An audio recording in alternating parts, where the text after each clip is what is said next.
Hello, Cathy here on a very special episode of the Cinemile. I am without Dave and with my friend Nick instead. Hello, Nick. Hi. So Nick has been a long time in the making as a guest on the Cinemile because he is an emergency planner. We'll explain what that is in a minute, but we've been waiting for the perfect movie to watch with Nick, and we found it. It's called Geostorm. It might be the perfect movie, full stop, from what I've seen of the trailers. And I actually haven't even... I think I watched 30 seconds of the trailer, turned it off and said, right, we're going to see this with Nick. We've been waiting for this moment. We needed a natural disaster movie. It has Gerard Butler, and it looks... Who's known for just banging out classic after classic. Classic movies. Really sort of thoughtful. Yeah. In fact, I was thinking of the last film he was in, one of the... Has Fallen or something, is Down. Oh, yeah. And I just remember there's this whole thing White about House him Down. having a drink of water. Oh, really? He was just like, I'm thirsty as fuck. It was just like, oh my god, this is ridiculous. I actually remember watching that as well and thinking, there's so much language in this movie, and now I don't mind bad language, but it was like, whoa. So yeah, we're really excited. So I think we decided we were going to watch this in May. Indeed, yeah. So we've been waiting for November to roll around so we could all watch this. It's so important that I've actually taken the afternoon off work. Unlike Dave. Yeah, unlike Dave, who couldn't take time off work. Get your priorities right, Dave. And so Nick, please explain to us what an emergency planner is. So basically we're just worried all the time. So we just are constantly worrying about floods or fires or terrorism or whatever. So we spend a lot of time planning for it, and then when it happens, we swing into action like a well-oiled something. Except okay. we don't really. But so I think Cathy's looking for a critique of Gerard in this, and I'm hoping that if it's good, I can use it in training videos. Okay, great. You you just could. as sort of part of our. And so afterwards, you'll tell us what he did and what you would have done better. Exactly, and how accurate it was. I'll give you the full analysis. Okay. Yeah. And so we planned this visit last May, but actually, since the May before, we've been wanting to get Nick on the podcast because Nick was our neighbour and he lived in the apartment above us, so he ended up being one of our very first listeners. And it's hilarious how he first heard the podcast because he called down to our house and heard because we have to listen back to the podcast before we put it up, and he thought we were fighting. Yeah, so Dave was off work, and I was off work or working from home or something. So I was like, I'll pop down and see Dave and see if he wants to come to the park or something for a walk. And then I heard Ray's voices, and I was like, oh, I gave a little knock, and there was no response. Like, I think they're having a Barney. I might just tiptoe away. And then I texted him later, going, I wasn't sure if he heard me knocking. It's all a bit awkward. So I texted and said, oh, sorry if I interrupted things. And he was like, Cathy's at work. And Jay's like, oh, we do a podcast, didn't you know? Yeah, I was like, what the hell are you talking about? And so that was really funny. And so ever since then we've wanted Nick, and we just could never get our arses in gear. But I'm glad we waited for this movie. Now that we live 2 hours apart, instead of, on top of each other. Yeah, this makes way more sense. Yeah. But this is it. And it's funny, I saw Gerard Butler on Graham Norton talking about this movie, and he looks wrecked. Like, he looks like a man who sits around in the sun drinking beer all day, which, I mean, I'd love to do that, but that's what he looks like. So just every year produce a this terrible kind of film that pays you lots of money. This hasn't been getting any sort of critical or box office success. I heard nothing about it. No, nothing. But which is a good sign. I think it still did okay in the UK, though. But there's not that many movies out at the moment. But it's just, at this point, like, can he open a movie, and is he a big enough name? Probably not. Do you know what? I honestly don't know what's his big thing? Is it the Fallen, the London, or is it something before that? His big one was 300. Remember okay. that? That's his big standout for me. I've not seen it. Yeah, it was really Despite enjoyable. the hot guys in it. And me and Nick both love natural disaster movies anyway. So I loved the Rock one, which was, the name escapes me. Oh no, one that. Oh, Arizona, the Fault Line one. Yes. God, this is terrible. This makes terrible podcast. I blame the fact that I recently gave birth. I really enjoyed that recent The Rock movie. I loved. And we're also semi-watching trailers that are on the screen. Yeah, 2000. We're in the cinema foyer, by the way. I also loved 2012. I love Deep Impact. I love The Day After Tomorrow. Day After Tomorrow was great because I just remember everyone just suddenly freezing. Yeah, and that was it. Yeah, that was really enjoyable. So yeah, we're going to go and watch the movie now and at 12:15. You can tell we are just humming with excitement and anticipation. I think we're going to be the only people at this movie. Okay, bye. The Senate committee will now hear from Jacob Lawson, Climate ISS Chief Coordinator. May the record reflect that he was nearly 1 hour late. Yeah, sorry about that. I literally had to fly in from outer space. Thanks to a system of satellites, natural disasters have become a thing of the past. We can control our weather. Mr. President, One of our thermospheric satellites malfunctioned over Afghanistan. so your proposal is what? We shut down all satellites. I don't need to remind all of you how many people died from catastrophic climate conditions. Make sure there's no further incidents. Are you going back up to space? But I'm coming back. I promise. I'm the goddamn president of the United States of America. That is one of the lines from Geostorm. And now I think we're... Chills. Give me chills. Two of the most excited people in the country to see Geostorm because we've been waiting for 5 months for it to be released. We're going to give initial thoughts. Then Nick's going to tell us what he would do in a Geostorm. Oh shit, I forgot to do that. And then we are going to Spoiler Street. Actually driving to Spoiler Street because we're doing a cine car today. Yay. While Nick drives. Highly safe activity for us to be doing. My eyes are on the road. Yes, Nick, thoughts on Geostorm? I think moving is probably the better. No, actually, do you know what? It was so much better than I thought it was going to be. Yeah, me too. So much better. Although, Gerard Butler, I was sort of there thinking, I'm not sure how they get these gigs. Like, there's obviously some like formula that once you're in, you're sorted. Yeah. And it's irrespective of acting and all that sort of stuff. Because he was particularly bad in it, wasn't he? And he looked rough. Yeah, rough. He looked really hungover. They even referenced it. Someone in the movie said you look a lot older than the years that have elapsed. Yeah. Yeah, even they had to acknowledge it in the movie. That he looked really bad. You know it's bad, yeah, when they do that. But no, it was much better than I thought. Okay, good. What did you think? I thought I watched it on like 2 levels. So I watched it on the level of it's 12:15 in the afternoon. This is so much fun, and I'm loving this movie. And then the other level where I was trying to analyse it and think about it, and I was like, this is really bad. So just from pure spectacle, I really enjoyed the CG, and I loved every scene with the city being demolished. I thought they were like properly fun. And that then, gave me the heebie-jeebies though. Yeah, it was a bit scary. Yeah. And then I was also still by the end of the movie thinking, I don't actually know what a geostorm is. So you might have picked up on that. It seemed to me just, there's a load of storms all over I the think world. they were talking about how it's like you have lots of different severe weather events and then they all merge into one giant unstoppable global storm. Okay, right. Which I honestly don't have any idea if that's true, if that would happen. I don't think so. I don't think so but either. It was like, yeah, that was one of my big. I mean, obviously it's not very scientific, but really, it's very scientific. But like, you study atmospheres and oceans at uni. We would study them together, so they're completely intertwined. Yeah. So like that was kind of a bit confusing. Okay. Like it was all, and then when they switched it off, it all just stopped. Yeah, they seem to stop the weather by pressing a button, which it didn't, but we'll get to that later. Yeah. And then when I viewed it, I was viewing it from a perspective of, okay, if this wasn't me, like, having the time of my life, what would I actually think of this movie if I was at home alone? Do you know what? I was really sad. I was thinking there going, this could be so good. Like, if it was like Batman, one of the really good Batmans, or like, I don't know, a really good film. Yeah. I was like, this is got such potential. It could have been really good. And it even had a weirdly good cast. Like, Ed Harris showed Yeah. up, which was weird. It was the president. We had El Presidente. Was it Andy Garcia? Yes. I think. Yeah. Don't quote me on that. It had Abby Cornish playing kind of the lead female. I really like her. Was that the Secret Service agent? Yeah. She was a badass. She's badass. Yeah. She's good. So that was surprising. And Robert Sheehan, the Irish guy. Who was for some reason was kind of Londonish. Yeah, weird English accent. So he was doing a weird English accent. Gerard Butler was doing a weird American But accent. why do they do that? I don't understand why. Is it because it's based on? It's not based on a book or something, is it? Why do they just go? Actually, can you not do your Irish? Yeah, can you not be Irish? You have to be English. I Made no don't sense. get that. So I was like surprised at the cast and thought it was pretty decent, but none of them turned around a good performance. Like, probably the worst I've ever seen Ed Harris. Yeah, he was phoning it in, wasn't he? Worst I've ever seen the president, who I think was Andy Garcia. Worst I've ever seen Abby Cornish, who was still really good. Gerard Butler, compared to when he did 300, like, he's phoning it in. Robert Sheehan was decent, but his kind of weird hammy English accent was throwing me. And then I guess the main thing was just like what you said, like, this could have been so much better. Yeah. Like, there's 5 minutes of exposition at the start explaining all this stuff, and I was like, huh?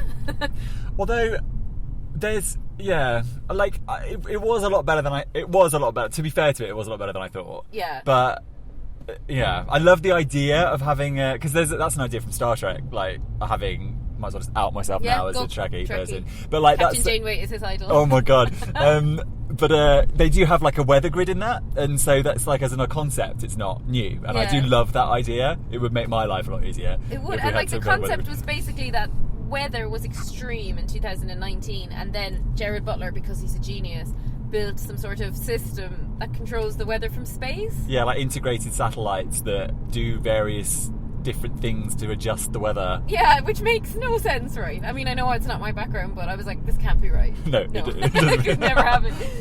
So yeah, initial thoughts were, on one level, I'm loving this. On another level, it's ridiculous. Like, it was quite poorly written in terms of, like, none of the dialogue was particularly interesting. You know. It was like a big macho all white cast of men leading it, all the usual problems with these movies. And then there was a scene, like I said, Abby Cornish is good and she's kick-ass, but she does something really cool and then somebody says marry her. So I'm like, so you're instantly reducing her to a sexual object after she's done something cool. Yeah, they ruined it with that moment. So yeah, although there was a bit where, I suppose it doesn't make any better. I was going to say where she's like, oh, that's my fiance, like, because he did something impressive. Yeah, true. But it's, I don't know if it makes it any better. So, can you do a plan for a Geostorm, or is it too nonsensical? Is your plan send Gerard Butler into space? Yeah. So yeah. Obviously, we have a plan. I can't really talk about it, but no, top secret. It's such I love that one man can just do so much. I know, such a superhero. Well, we have no plan. So are we allowed to do spoilers? We're just driving onto Spoiler Street, so here we are. Spoilers for Geostorm. So when it started, I think it was Hong Kong, and the building started going over and stuff, I was just looking at it and sort of shuddering, because you just think, well, yeah, we could not cope with that. Like, yeah. I mean, you'd obviously get on with it, but it's like when you think about Ground Zero, and it took years to clear that, like the rubble, it just took years just to clear all of that. Just for that. Yeah, so you just think, how exactly would you cope with and something? And in Hong Kong, it was like the ground was so hot that eggs were frying on it. Oh yeah, he dropped his shopping, didn't he? And his eggs started cooking. Yeah, I did. I mean, I loved the special effects. I thought the special effects were really well done. I actually didn't think it was too gratuitously destructive. Yeah, like, true. I thought, they showed some stuff on the ground. Probably because it was 12. Oh yeah, that's true. Yeah. And so if there was like a global...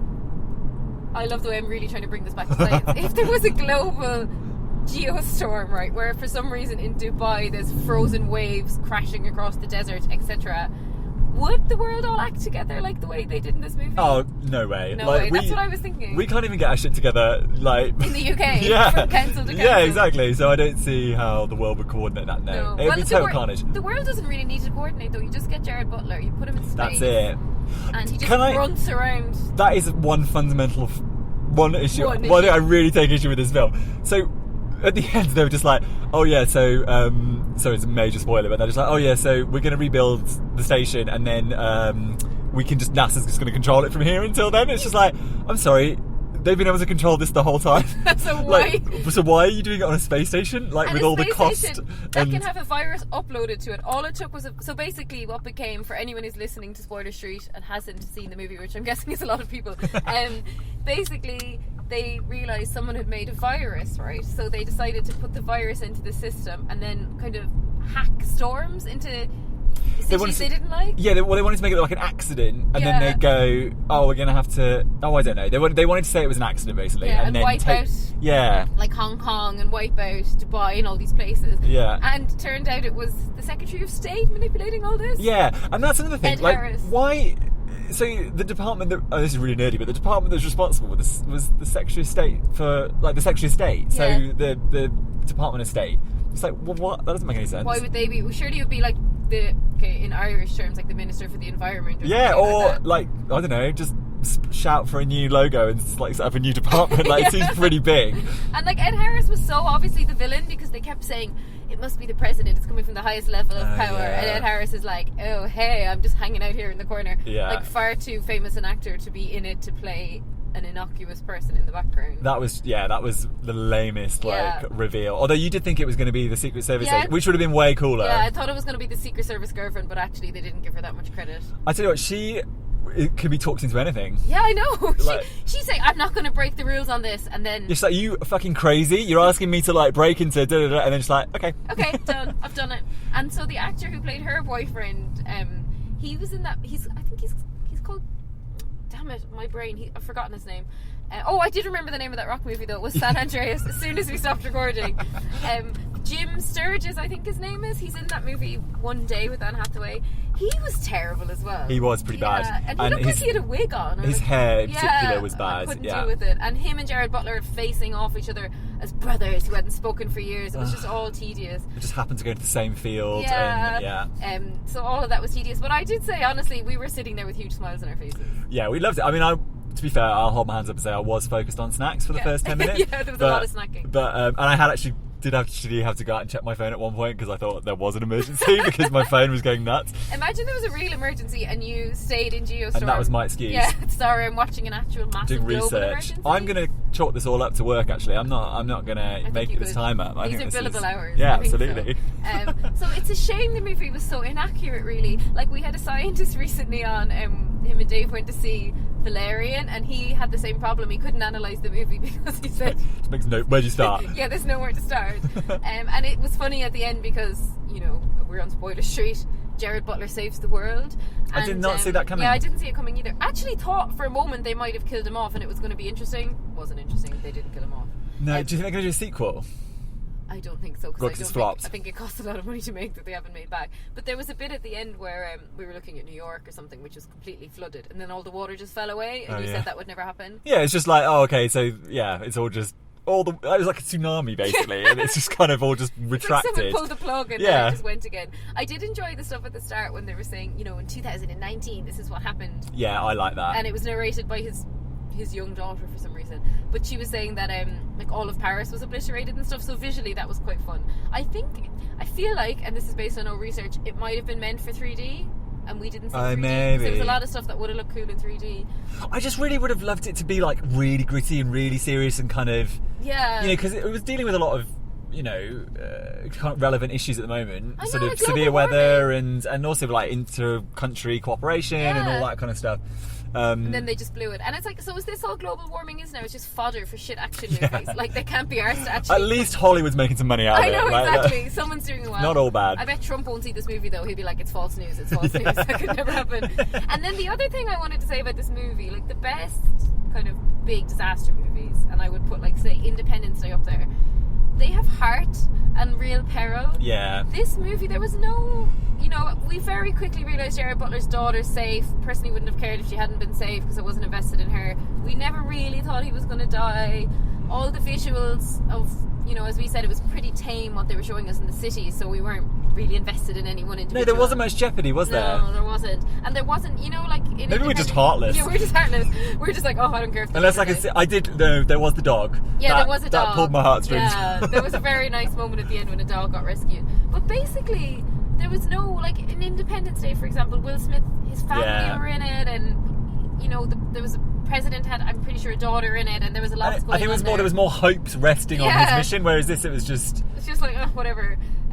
So, yeah, overall, like, I guess I wasn't really invested in it, so I'm trying to be analytical without saying, woohoo, I loved it. Which is I didn't hate it. Yeah. Like, I don't know if I'd watch it again, but... Okay, well, Nick, thank you so much for taking time out for your day for this pleasure. very important billable hours. I'm going to invoice you later to the cinema. Yeah.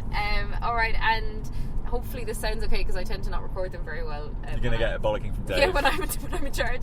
And please follow us on Twitter, Instagram, and what else? Facebook at The Cinemile. And most importantly, please subscribe to us, like us, leave us a review on iTunes. It would be greatly appreciated. And Nick Moon, thanks for coming on. Yeah, it was super fun. Bye. This is Mr. Jake Lawson. The Jake Lawson? You look much older than I would have thought. I mean, you look good. Am I getting fired?